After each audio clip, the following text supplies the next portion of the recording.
ಮುಖ್ಯ ವಾಹಿನಿಗೆ ಬರುವುದಕ್ಕೆ ಒಪ್ಪಿಕೊಂಡ ನಕ್ಸಲರು ಸರ್ಕಾರದ ಸಂಧಾನ ಮಾತುಕತೆ ಯಶಸ್ವಿಯಾಗಿದೆ. ಸಿಎಂ ಸಿದ್ದರಾಮಯ್ಯ ಶರಣಾಗತಿ ಕರೆಗೆ ಓಗೊಟ್ಟು ಕಾಮ್ರೇಡ್ಗಳು ಇದೀಗ ಒಪ್ಪಿಕೊಂಡಿದ್ದಾರೆ. ನಾಳೆ ಮುಖ್ಯವಾಹಿನಿಗೆ ಬರಲೊಪ್ಪಿದ್ದಾರೆ ನಕ್ಸಲರು. ಚಿಕ್ಕಮಗಳೂರಿನಲ್ಲಿ ಮುಖ್ಯವಾಹಿನಿಗೆ ಬರೋದಕ್ಕೆ ಒಪ್ಪಿಗೆಯನ್ನು ನೀಡಲಾಗಿದೆ. ನೋಡಿ, ನಕ್ಸಲರ ಚಟುವಟಿಕೆಗಳು ಆಕ್ಟಿವ್ ಆಗಿದೆ ಅನ್ನೋದ್ರ ಬಗ್ಗೆ ಮಾಹಿತಿ ಸಿಗ್ತಾ ಇತ್ತು. ಇದಕ್ಕೆ ಸಂಬಂಧಪಟ್ಟಂತೆ ಒಂದು ಶೂಟೌಟು ಕೂಡ ಆಗಿತ್ತು. ಅದು ನಾನಾ ರೀತಿಯಾದಂಥ ಚರ್ಚೆಯನ್ನು ಹುಟ್ಟಾಕಿತ್ತು. ಅದಾದ ನಂತರ ಸಿಎಂ ಕೂಡ ಒಂದು ಕರೆಯನ್ನು ಕೊಟ್ಟಿದ್ರು, ನಕ್ಸಲರು ಮುಖ್ಯವಾಹಿನಿಗೆ ಬರಬೇಕು ಅಂತ. ಈ ನಿಟ್ಟಿನಲ್ಲಿ ಇದೀಗ ಮುಖ್ಯವಾಹಿನಿಗೆ ಬರೋದಕ್ಕೆ ನಕ್ಸಲರು ಒಪ್ಕೊಂಡಿದ್ದಾರೆ ಅನ್ನೋದು ಗೊತ್ತಾಗ್ತಾ ಇದೆ. ಸರ್ಕಾರದ ಸಂಧಾನ ಮಾತುಕತೆ ಈ ಮುಖಾಂತರವಾಗಿ ಯಶಸ್ವಿ ಆದಂಗಾಗಿದೆ. ಸಿಎಂ ಸಿದ್ದರಾಮಯ್ಯ ಶರಣಾಗತಿಗೆ ಕರೆಗೆ ಹೋಗ್ಬಿಟ್ಟು ಕಾಮ್ರೇಡ್ಗಳು ಇದೀಗ ಬರೋದಕ್ಕೆ ಒಪ್ಕೊಂಡಿದ್ದಾರೆ. ಪ್ರಮುಖವಾಗಿ ನಾಳೆ ಮುಖ್ಯವಾಹಿನಿಗೆ ಬರಲೊಪ್ಪಿದ್ದಾರೆ ನಕ್ಸಲರು ಅನ್ನೋದು ಗೊತ್ತಾಗ್ತಾ ಇದೆ. ಚಿಕ್ಕಮಗಳೂರಿನಲ್ಲಿ ಮುಖ್ಯವಾಹಿನಿಗೆ ಬರೋದಕ್ಕೆ ಒಪ್ಪಿಗೆಯನ್ನು ಕೊಟ್ಟಿದ್ದಾರೆ ಅನ್ನೋದು ಗೊತ್ತಾಗ್ತಾಗಿದೆ. ಸರ್ಕಾರದ ಸಂಧಾನ ಮಾತುಕತೆ ಈ ಮುಖಾಂತರವಾಗಿ ವರ್ಕೌಟ್ ಆಗಿದೆ. ಬಹು ವರ್ಷಗಳಿಂದ ಇರುವಂಥದ್ದೊಂದು ಸಮಸ್ಯೆ.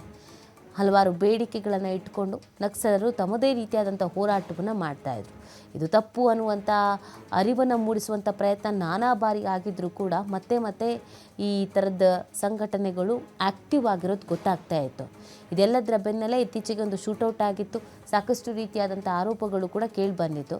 ಇದರ ಜೊತೆಗೆ ಸಿಎಂ ಕೂಡ ಕರೆ ಕೊಟ್ಟಿದ್ದರು, ಎಲ್ಲರೂ ಮುಖ್ಯವಾಹಿನಿಗೆ ಬರಬೇಕು, ನಿಮ್ಮ ಸಮಸ್ಯೆಗಳು ಏನೇ ಇದ್ರೂ ಕೂಡ ಮುಕ್ತವಾಗಿ ಮಾತನಾಡ್ಬೋದು, ಅದನ್ನು ಬಗೆಹರಿಸುವಂಥ ಕೆಲಸವನ್ನು ಮಾಡಲಾಗತ್ತೆ ಅಂತ ಸರ್ಕಾರದ ಕಡೆಯಿಂದ ಸಂಧಾನ ಮಾಡುವಂಥ ಕೆಲಸವನ್ನು ಕೂಡ ಮಾಡಲಾಗಿತ್ತು.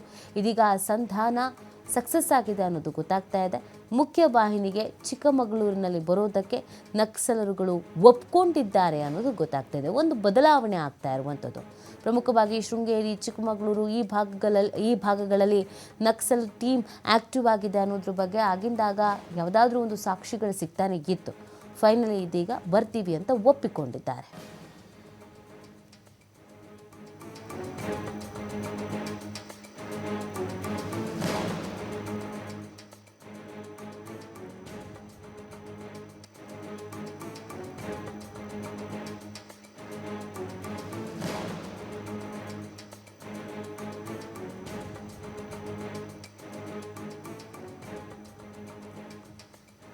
ನೋಡಿ, ಚಿಕ್ಕಮಗಳೂರಿನಲ್ಲಿ ಪ್ರಮುಖವಾಗಿ ನಾವು ಮುಖ್ಯವಾಹಿನಿಗೆ ಬರ್ತೀವಿ ಅಂತ ಒಪ್ಕೊಂಡಿದ್ದಾರೆ. ಸಿಎಂ ಸಿದ್ದರಾಮಯ್ಯನವರು ಕೂಡ ಕರೆ ಕೊಟ್ಟಿದ್ದರು, ಸಂಧಾನವನ್ನು ಮಾಡಲಾಗಿತ್ತು. ಈ ಸಂಧಾನಕ್ಕೆ ಫೈನಲಿ ಒಪ್ಕೊಂಡಿದ್ದಾರೆ. ಮುಖ್ಯವಾಹಿನಿಗೆ ಬರ್ತೀವಿ ಅಂತ ನಕ್ಸಲರು ಹೇಳಿದ್ದಾರೆ. ಬಹು ವರ್ಷಗಳಿಂದ ಇರುವಂಥ ಸಮಸ್ಯೆ, ಆಗಾಗ ನಕ್ಸಲ್ ಟೀಮ್ ಆ್ಯಕ್ಟಿವ್ ಆಗಿರ್ತಿತ್ತು. ಸೊ ಇತ್ತೀಚಿನ ದಿನಗಳಲ್ಲೂ ಕೂಡ ಒಂದು ಶೂಟೌಟ್ ಆಗಿತ್ತು. ಇದಾದ ನಂತರ ನಕ್ಸಲರಿಗೆ ಮನವರಿಕೆ ಮಾಡಿಕೊಡುವಂಥ ಪ್ರಯತ್ನವನ್ನು ಕೂಡ ಮಾಡಲಾಗಿತ್ತು. ಸ್ವತಃ ಸಿಎಂ ಸಾಹೇಬ್ರೇ ಮುಖ್ಯವಾಹಿನಿಗೆ ಬನ್ನಿ ಅಂತ ಕರೆ ಕೊಟ್ಟಿದ್ದು, ನಿಮ್ಮ ಸಮಸ್ಯೆಗಳು ಏನೇ ಇರ್ಬೋದು ಅದನ್ನು ಬಗೆಹರಿಸ್ತೀವಿ ಅಂತ ಹೇಳಿದ್ರಿಂದ ಅವರು ಬರೋದಕ್ಕೆ ಒಪ್ಕೊಂಡಿದ್ದಾರೆ.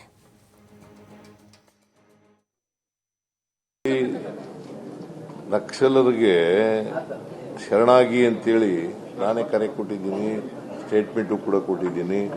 ಮೋಸ್ಟ್ಲಿ ಅವರ ಮನ ಪರಿವರ್ತನೆ ಆಗ್ತದೆ ಅಂತೇಳಿ ಅಂದ್ಕೊಂಡಿದ್ದೀನಿ. ನಾನು ನನ್ನ ಜೊತೆ ಮಾತಾಡಿಲ್ಲ, ಬಟ್ ಆಗ ಸಾಧ್ಯತೆ ಇದೆ. ಈ ನಕ್ಸಲರಿಗೆ ಶರಣಾಗಿ ಅಂತೇಳಿ ನಾನೇ ಕರೆ ಕೊಟ್ಟಿದ್ದೀನಿ, ಸ್ಟೇಟ್ಮೆಂಟು ಕೂಡ ಕೊಟ್ಟಿದ್ದೀನಿ. ಮೋಸ್ಟ್ಲಿ ಅವರ ಮನ ಪರಿವರ್ತನೆ ಆಗ್ತದೆ ಅಂತೇಳಿ ಅಂದ್ಕೊಂಡಿದ್ದೀನಿ. ಈ ಬಗ್ಗೆ ಮತ್ತಷ್ಟು ಮಾಹಿತಿಯನ್ನು ನೀಡ್ತಾರೆ ನಮ್ಮ ಪ್ರತಿನಿಧಿ ರಾಕೇಶ್. ಸಂಧಾನ ಮಾಡುವಂಥ ಕೆಲಸ ಮಾಡಲಾಗಿತ್ತು, ಕರೆ ಕೊಡಲಾಗಿತ್ತು, ಇದಕ್ಕೆ ಒಪ್ಕೊಂಡಿದ್ದಾರೆ ಅನ್ನೋದ್ರ ಬಗ್ಗೆ ಮಾಹಿತಿ ಸಿಗ್ತಾ ಇದೆ. ಏನಿದೆ ಡೀಟೇಲ್ಸ್? ನೀತಿ, ರಾಜ್ಯದ ಜನರ ನಿದ್ದೆಗೆಟ್ಟಿದಂತಹ ಚಳುವಳಿಯ ಭಾಗವಾಗಿ ರೂಪುಗೊಂಡಿದ್ದಂತಹ ನಕ್ಸಲ್ ಚಳುವಳಿ ಈಗ ಸಂಪೂರ್ಣವಾಗಿ ಅಸಂಗತವಾಗುವ ಸನ್ನಿವೇಶ ನಿರ್ಮಾಣ ಆಗಿದೆ. ಅದರಲ್ಲೂ ಮುಖ್ಯಮಂತ್ರಿ ಸಿದ್ದರಾಮಯ್ಯನವರು ಕಳೆದ 2 ದಿನಗಳ ಹಿಂದೆ ಕೊಟ್ಟಿದ್ದಂತಹ ಕರೆಗೆ ಹೋಗುತ್ತಿರುವಂತಹ ನಕ್ಸಲ್ ನಾಯಕರುಗಳು ಶರಣಾಗತಿಯ ಮುಖಾಂತರ ಮುಖ್ಯವಾಹಿನಿಗೆ ಬರೋದಕ್ಕೆ ಒಪ್ಪಿಗೆಯನ್ನು ಕೊಟ್ಟಿದ್ದಾರೆ. ಇದೀಗ ಸಿಕ್ಕಿರುವ ಮಾಹಿತಿ ಪ್ರಕಾರ ಮಾಹಿತಿ ದೃಢವಾಗಿದ್ದು ಮುಖ್ಯವಾಹಿನಿಗೆ ಬರೋದಕ್ಕೆ ಅವರು ಒಪ್ಪಿಗೆಯನ್ನ ಕೊಟ್ಟಿದ್ದಾರೆ. ಶಾಂತಿಗಾಗಿ ನಾಗರಿಕ ವೇದಿಕೆಯ ಈ ಸಮಿತಿಯ ಸದಸ್ಯರ ಜೊತೆ ಮಾತುಕತೆಯನ್ನ ಮಾಡಿದ್ದಾರೆ. ಸರ್ಕಾರದ ಪ್ರತಿನಿಧಿಗಳಾಗಿ ಇವರು ಕೂಡ ಆ ತಂಡದ ಜೊತೆ, ಅದರ ನಕ್ಸಲರ ತಂಡದ ಜೊತೆ ಮಾತುಕತೆಯನ್ನ ಮಾಡಿದ್ರು. ಈ ವೇದಿಕೆಯ ಜೊತೆಯಲ್ಲಿ ಮಾತುಕತೆ ಮಾಡಿರುವಂತಹ ಅವರು ಸರ್ಕಾರದ ತಮ್ಮ ಷರತ್ತುಗಳಿಗೆ ಸರ್ಕಾರ ಒಪ್ಪಿದ್ದು ಅದಕ್ಕೆ ಬದ್ಧರಾಗಿದ್ರೆ ನಾವು ಬರ್ತೇವೆ ಅನ್ನುವಂತ ಮಾತನ್ನ ಹೇಳಿದ್ರು. ಈಗ ಅವೆಲ್ಲವನ್ನು ಕೂಡ ಸರ್ಕಾರ ಒಪ್ಪಿಕೊಂಡಿದೆ. ಆ ಹಿನ್ನೆಲೆಯಲ್ಲಿ ನಾವು ಮುಖ್ಯವಾಹಿನಿಗೆ ಬರ್ತೇವೆ ಅನ್ನುವಂತ ಮಾತನ್ನ ಹೇಳಿದ್ದಾರೆ. ಚಿಕ್ಕಮಗಳೂರಿನ ವರಿಷ್ಠಾಧಿಕಾರಿ ವಿಕ್ರಮ್ ಹಂಪಿ ಅವರು ಕೂಡ ಈ ವಿಚಾರವನ್ನ ಸ್ಪಷ್ಟಪಡಿಸಿದ್ದಾರೆ. ಅವರು ಕೂಡ ಕೊಟ್ಟಿರುವಂತಹ ಅಂದ್ರೆ ಮಾಹಿತಿ ನೀಡಿರುವ ಪ್ರಕಾರದಲ್ಲಿ ಚಿಕ್ಕಮಗಳೂರಿನ ಮೊಂಡುಗಾರ ಲತಾ, ವನಜಾಕ್ಷಿ, ದಕ್ಷಿಣ ಕನ್ನಡದ ಸುಂದರಿ, ಕೇರಳದ ಜೇಶಿ, ತಮಿಳುನಾಡಿನ ವಸಂತ, ಆಂಧ್ರ ಪ್ರದೇಶದ ಮಾರಪ್ಪ ಅರೋಲಿ ಅವರು ಅಂದ್ರೆ ಈ 6 ಮಂದಿ ನಕ್ಸಲರು ಈಗ ಶರಣಾಗತಿಗೆ ಒಪ್ಪಿಗೆಯನ್ನ ಕೊಟ್ಟಿದ್ದಾರೆ. ಮುಖ್ಯವಾಹಿನಿಯಲ್ಲಿ ಇದ್ದುಕೊಂಡು ನಾವು ಬದಲಾವಣೆಯನ್ನ ಹೊಂದುತ್ತೇವೆ ಅಥವಾ ಬಯಸ್ತೇವೆ ಅನ್ನುವಂತಹದನ್ನ ಒಪ್ಪಿಕೊಂಡು ಶರಣಾಗತಿಯನ್ನ ಮಾಡ್ಕೊಳ್ತೇವೆ ಅನ್ನುವಂತ ಮಾತನ್ನ ಅವರು ಹೇಳಿಕೊಂಡಿದ್ದಾರೆ. ಸೊ ಈ ಹಿನ್ನೆಲೆಯಲ್ಲಿ ನಾಳೆ ಅವರು ಚಿಕ್ಕಮಗಳೂರಿನಲ್ಲಿ ಶರಣಾಗತಿ ಆಗಲಿದ್ದಾರೆ. ವರಿಷ್ಠಾಧಿಕಾರಿ ಮುಂದೆ ಅವರು ಶರಣಾಗತಿಯನ್ನ ಮಾಡಿಕೊಳ್ಬಹುದು ಅನ್ನುವಂತ ಮಾಹಿತಿ ಲಭ್ಯವಾಗಿದೆ. ಈ 6 ಮಂದಿ ನಕ್ಸಲ್ ಹೋರಾಟಗಾರರು ಸರ್ಕಾರದ ಮಾತಿಗೆ ಕರೆಕೊಟ್ಟು ತಾವು ಶರಣಾಗತಿಯನ್ನು ಒಪ್ಪಿಕೊಂಡಿದ್ದಾರೆ. ಇವರಿಗೆ ಸರ್ಕಾರ ಈ ಮೊದಲೇ ತಿಳಿಸಿದಂತೆ ಶರಣಾಗತಿ ಮತ್ತು ಪುನರ್ವಸತಿಯ ವಿಶೇಷ ಪ್ಯಾಕೇಜ್ ಅಡಿಯಲ್ಲಿ ಸೌಲಭ್ಯವನ್ನ ಘೋಷಿಸಿತ್ತು. ಅದನ್ನ ಈಗ ಸರ್ಕಾರ ನೀಡುವ ಬದ್ಧತೆಯನ್ನ ಕೊಟ್ಟಿದೆ. ಆ ಹಿನ್ನೆಲೆಯಲ್ಲಿ ಎಲ್ಲರೂ ಕೂಡ ಒಪ್ಪಿಕೊಂಡು ಶರಣಾಗತಿಯನ್ನ ಬಯಸ್ತಾ ಇದ್ದಾರೆ. ಸೊ ಇದೆಲ್ಲ ಆದಲ್ಲಿ ಸುಮಾರು ದಶಕಗಳಿಗೂ ಹೆಚ್ಚು ಕಾಲ ರಾಜ್ಯವನ್ನು ಕಾಡಿದಂತಹ ಮಲೆನಾಡು ಭಾಗದಲ್ಲಿ ಪ್ರಬಲವಾಗಿದ್ದು ಸೈದ್ಧಾಂತಿಕ ಹೋರಾಟದ ನೆಲೆಯಲ್ಲಿ ತಮ್ಮ ನೆಲೆಯನ್ನು ಕಂಡುಕೊಂಡಿದ್ದಂತಹ ನಕ್ಸಲರು ಈಗ ತಮ್ಮ ಸಶಸ್ತ್ರ ಹೋರಾಟವನ್ನ ಬದಿಗಿಟ್ಟು ಆ ಹೋರಾಟಕ್ಕೆ ಅಂತ್ಯವನ್ನ ಹಾಡಿ ನಾಗರಿಕ ಸಮಾಜದಲ್ಲಿ ತಮ್ಮನ್ನ ತಾವು ಗುರುತಿಸಿಕೊಳ್ಳೋದಕ್ಕೆ ಅಣಿಯಾಗ್ತಾ ಇದ್ದಾರೆ. ಓಕೆ, ಥ್ಯಾಂಕ್ ಯು ರಾಕೇಶ್ ತಮ್ಮೆಲ್ಲ ಡೀಟೇಲ್ಸ್ಗಾಗಿ.